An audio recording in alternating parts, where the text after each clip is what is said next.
Some of the recent polls we've seen, with Joe Biden not doing so well, particularly in these swing states, and also appearing to lose ground with Black Americans. How concerned are you about those numbers? I mean, I think anybody who wants to win elections is always concerned about whether voters are staying in their coalition or not.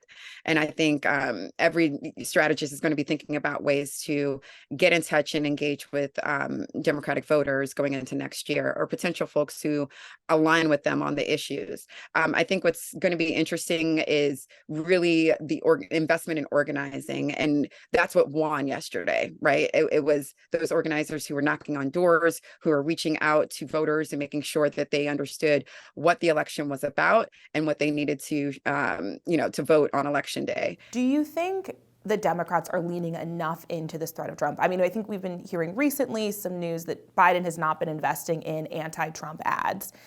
Is that something that, needs to be made clear to voters, that this is a choice between Trump and Biden? I mean, for all intents and purposes, it looks like Trump is going to be the nominee, and you have to contrast yourself with the other side.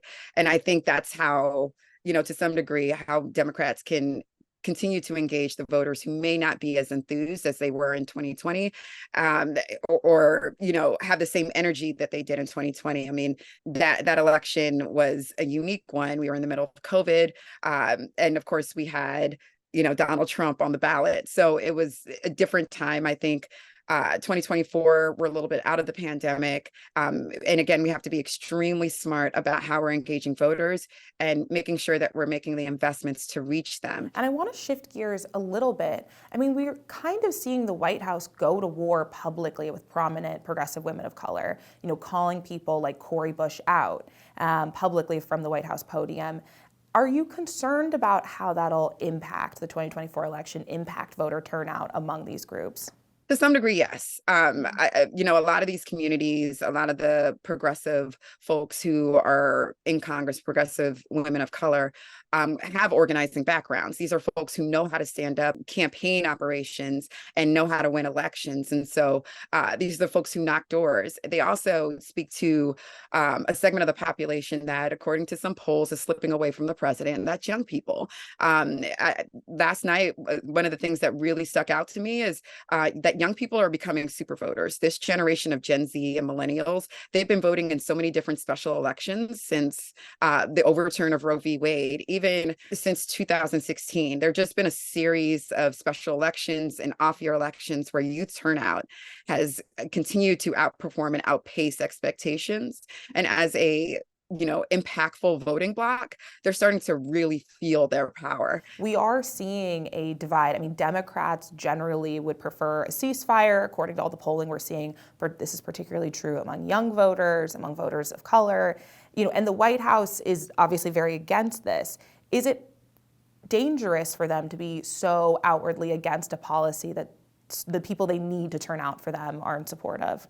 I mean, I think there's potential there. I think they've tried to frame it differently. Instead of talking about it as a ceasefire, they've talked about a humanitarian pause, which to some degree is related. And so I think what's happening is there's a bit of rhetorical art being used here in order to navigate a very tough tightrope that the White House has to navigate. They have to, the president has come out with full-throated support for Israel, but at the same time, he has an electorate here in the U.S. who isn't necessarily aligned with everything that Israel is doing currently in Gaza. You're a communication strategist. If you were advising the White House right now, what would you say that they need to change about their messaging or change about their actions? I think what's interesting is that their actions are actually, to some degree, moving in the direction that I think a lot of the progressive activists are actually looking for to some degree.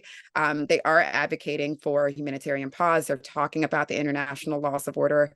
I think young people are definitely going to be looking to them to do more than that. And I think navigating and being very precise with what they say, not questioning when numbers of people, civilians are killed, questioning the numbers openly isn't necessarily going to help the cause of bringing people together. So, standing up against anti-Semitism, standing up against,